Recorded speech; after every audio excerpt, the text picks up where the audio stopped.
Okay, everyone, it's time for a bonus preview. Look at my nice shirt. Well, it's mirrored, I guess, but pretty cool.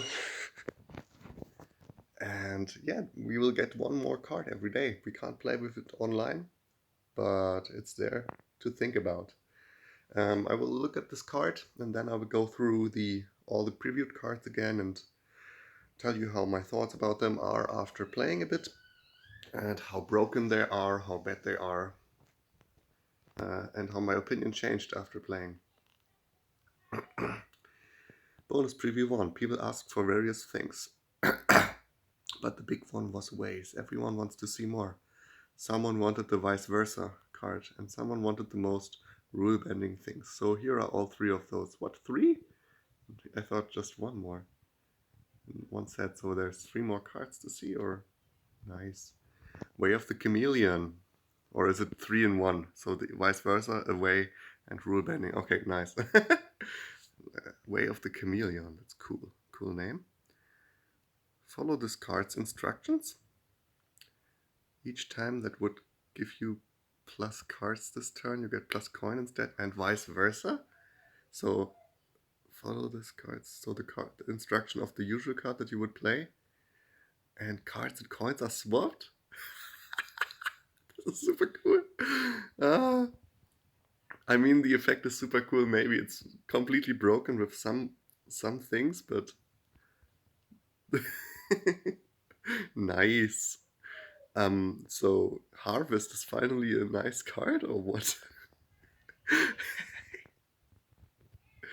That's so cool. What else could be nice with it? Um, Salvager becomes Apprentice with terminal with a buy. Apprentice becomes Salvager that's non-terminal. um, Mercenary stays the same.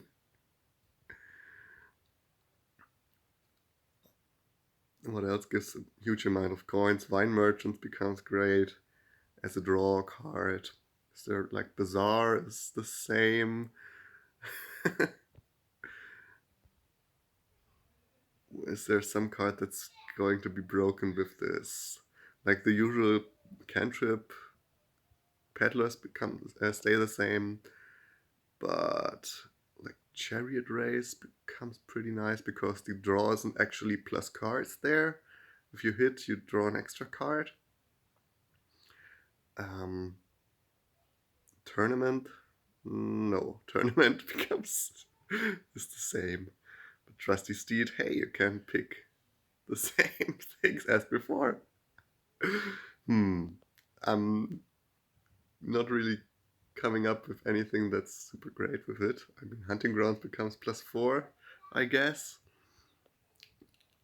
Um, what if you play a Throne Room with it? It doesn't carry over to the next card, right? Each time that would give you plus cards this turn. That's a rule question, I think. I'm not really sure even. If the card plays another card, is that still under the effect of this way? I would guess no, but we will see. And anything else that would be cool? Death card. What? We lost. We lost the screen for a bit. Not sure why. I should click more, I guess. So that's the vice versa card. Chameleon is a very fitting name for it. What else gives you plus cards? What you would rather have plus coin or otherwise? No. You usually want the cards, right? Is there a non-terminal plus coin? The non-terminal silvers become labs, right? So um, your minions are labs. And what else is non-terminal coin?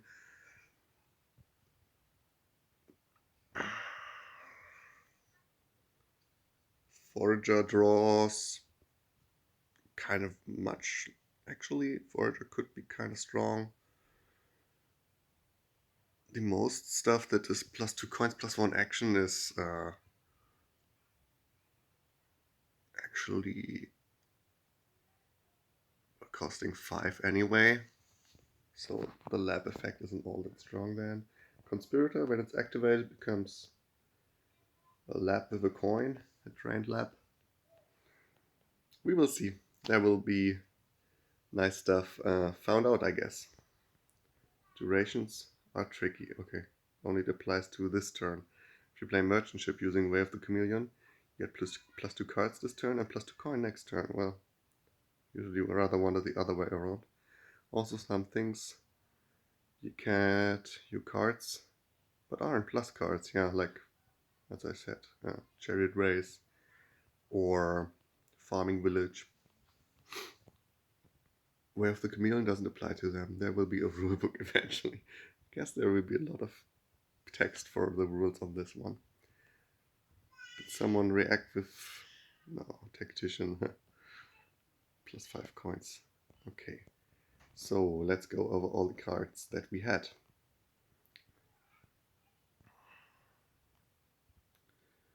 Snowy Village. It's an all-round card that I think you always want kind of one of it in your deck. Probably even kind of early, depending when you really want to buy.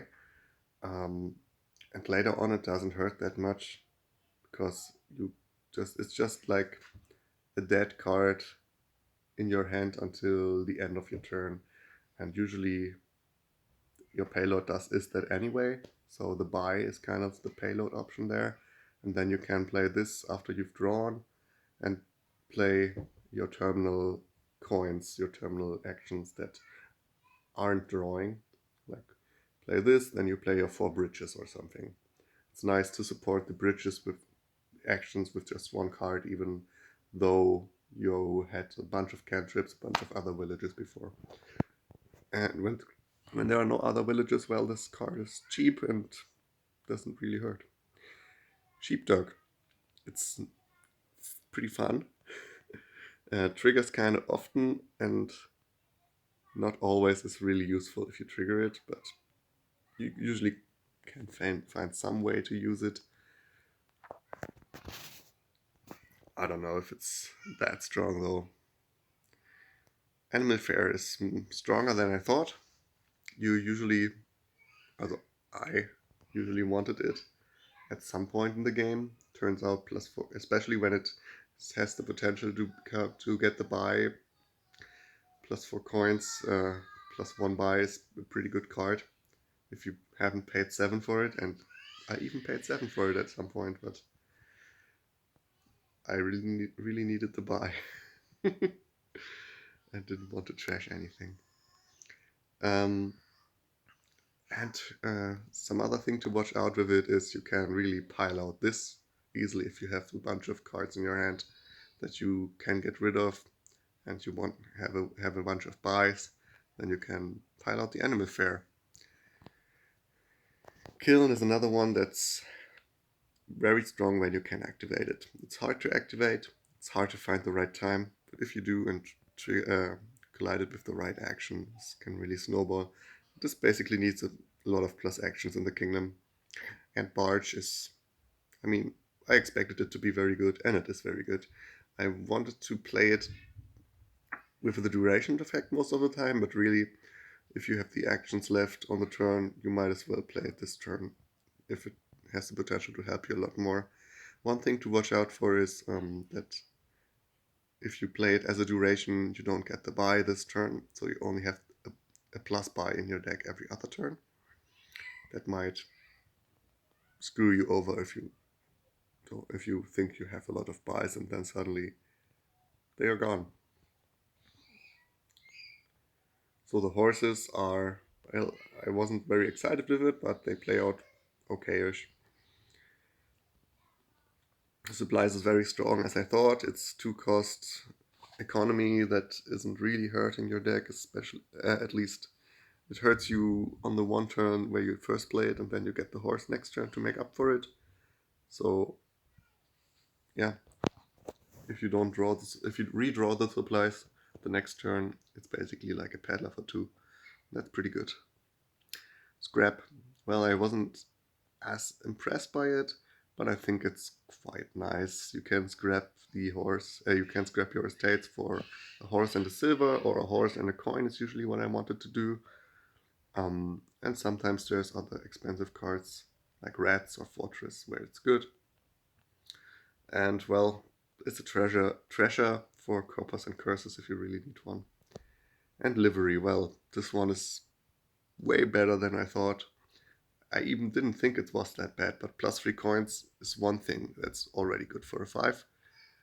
But then giving you horses, and the thing is that it stacks really well with itself. You can even throne it or king's court it, and its effect is in play 3 times. Um, Maybe the previews had more synergy with it than usual, but if you play 2 of those or 3 of those and buy a few, you don't even have to buy all the good cards. You could also just gain them with other gainers. Um, then you have a lot of horses in your deck. We've seen horses pile with it easily. I wonder why it's not the while this is in play clause. Then the exile cards. Bounty Hunter was a really good opener. Um, Non-terminal trashing that's giving you economy early on is great. You can even exile a card that you are going to buy again and then regain it if you really needed the coin. Like I had a Shantytown in my hand that I didn't need anymore for this turn, so I exiled it, got 3 coins, then I rebought or regained a Shantytown, and it was like no harm done. Stockpile has been opened a lot with to various success. If you open 2 of it, you really hope that they come up in turn 3 and 4, so you hit double 5. If you don't, then that's pretty sad. And Coven isn't as broken as I thought it was. Usually it makes it so that you can build your deck first and then add your Covens. So it's not like the Witch Rush where you have to play Witch as early as possible. Here you can, if your opponent goes for the Coven very early, they buy a first 5 a Coven, second 5 a Coven, and you instead buy Draw, you buy Trashing, and then you buy 2 Covens. And you might even play, in the end, your Covens more often. So it's still a card where you build your deck, if possible, first.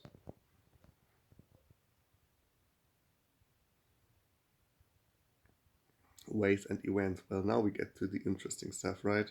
Ways were super cool, um, but also, I don't know, they are so making. If there's a way in the kingdom becomes a lot more powerful in general. Like Way of the Ox, if you have permanently access to a village, whatever, you can just spam your draw cards, right? It's every draw card becomes a nobles effect, so you spam all the smithies, spam all the wayfarers. Well, that one will come up later. Spam everything that draws. Of course, you also try to try to thin down, but you can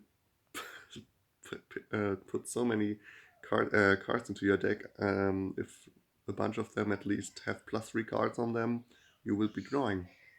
So Way of the Ox, pretty powerful. Way of the Mole also. You can put it. I mean, it's especially powerful if the rest of the kingdom doesn't really have plus cards, so you can use it as disappearing, draw to X. You can also just cycle with it. You can. Villa is a pretty interesting combo with it, right? You play your treasures, you buy the villa, and the villa becomes the mole.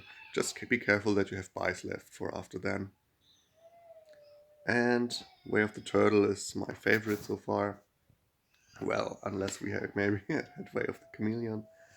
Uh, yeah, you basically turn every card into what would be a summon effect. Of course, you need the action this turn, but maybe you had the spare action. Very cool to keep your turns consistent.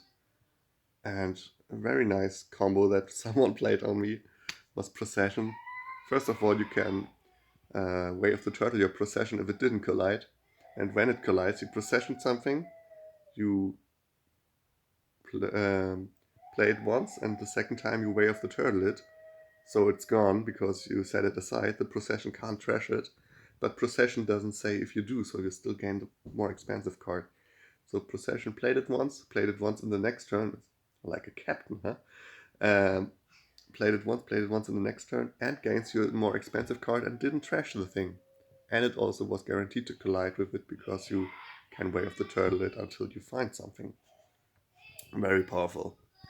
Of course, also very powerful with every uh, throne room thing. And the events, well, Toil plays out pretty nicely.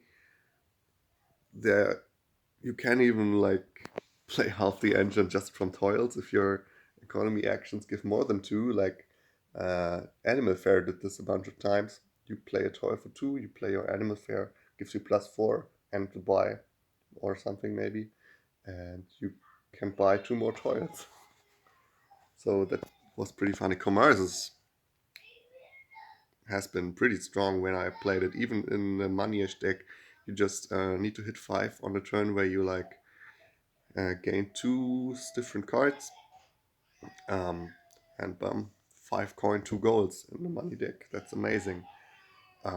If you had a livery in play and maybe gain something before, you gain 2 golds and for or X golds, and for every gold there comes a horse with it. That's great. And populate. I didn't think this was as strong as it is, but it turns out the cheap, even the actions that you usually wouldn't buy, aren't that bad if they come for free. At, unless the board has only terminals and no villages, you will be fine. I mean, you bought this 2 or 3 times. I bought it 3 times. There was like treasure map in the kingdom. Then you suddenly have 2 treasure maps. Wait, 4 golds for me for free. If you have to draw to support it. I had ways to exile the cards that I really didn't need. This is amazing. And livery, well, in the previous livery populate combo came up so much. So you played your livery once or twice, and then you populate it, you gain 20 horses. Bam. Wow. This is a lot stronger than I thought it was, and I don't know if I'm that happy with it. It's just like, well, you had 10 first. GG. Sometimes. That is not always that way.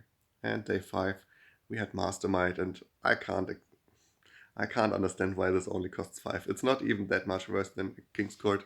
Sure, King's Court and King's Court costs 7, and 7 and 5 isn't just a difference of 2 coins. It's a difference of like 3 or 4 turns until you hit it. And 3 or 4 turns is insane. And the difference between Mastermind and King's Court is usually just 1 turn from when you play it until you get the effect. And it's more likely to collide with something than King's Court, because you can choose of 5 other cards from the start of the next turn instead of only King's Court +4. And you have the action left. If you can collide it with the Smithy and draw 3 cards 3 times, so 9 cards, and basically never that again. If you have horses in your deck, I mean, well, with Menagerie heavy games, there was a lot of horse gainers, so it was pretty common that you have a horse with Alchemist. You always top deck the Alchemist. And for 5, this is just so cheap. I could even see that costing 7. People would complain that it's worse than King's Court, but I would argue that King's Court could also even cost more. It isn't always about the cost. And even in a game with King's Court and Mastermind all costing 7, I could see yourself that you wanted a few Masterminds to complement the King's Courts. But at least 6, come on. 5 is just so easy to get. You can get it so often early. And then it's just, well, I was lucky and found it on the top of my shuffle and found a draw card on the second hand. And now I'm winning the game. Black Hat is interesting. I think it's from these 3 the most fair card. Yay. Screen turned off again. What's going on here? I'm not touching the screen enough. It's the most fair card. The trigger doesn't come up too often, and if it does, It's usually just 1 or 2 curses. I mean, I haven't seen someone build a deck purely out of black cats yet. And even if they did, if someone did that, well, the other player would be incentivized to not buy green until the last turn, and then they would have to think about gaining 10 curses. Well, let's say at least so far every time Black Cat was in the kingdom there was something better to do than +2 cards. But maybe there will be games where Black Cat is your main draw, and then the greening phase will become really ugly. Because you can't really, first of all, you can't really start provincing without ending the game, because then you suddenly have 5 curses or more in your deck. And you also can't really pile out and just buy like a state or a duchy to end with, because the curses will come in and you will get minus VP. You could pile out by a province if your opponent has only 5 black cats, but really if you pile out and plan to buy like a single VP in the end, think about it twice how many black cats your opponent has and how many he could activate. And then there's Wayfarer. I really like the card. I don't think I like the card anymore. It's very swingy, whoever gets the cost reduction in the right time. Someone might play the Skulk. Skulk gives the opponent a copper or a curse, and you get the buy. And now you can buy 2 Wayfarers for 0 coins. And the other player plays the Skulk and gives them just like a miserable or something and can't do anything.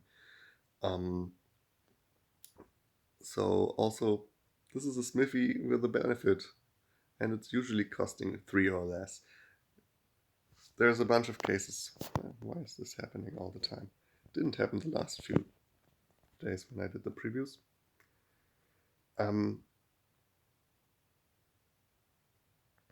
So, I mean, Wayfarer is pretty cool when you can use the cost reduction with remodelers, but mostly it's about buying it for cheap, and if it's useful for you and the one player gets them all the time for 0 because of the lucky draws, the other player doesn't, it's kind of bad. Cursors are, when you curse them, and now as an extra benefit you even get this one for 0, and then you get to remodel it for 6. It's so swingy. I would like it more maybe if the cost changing effect wasn't permanently in the buy phase.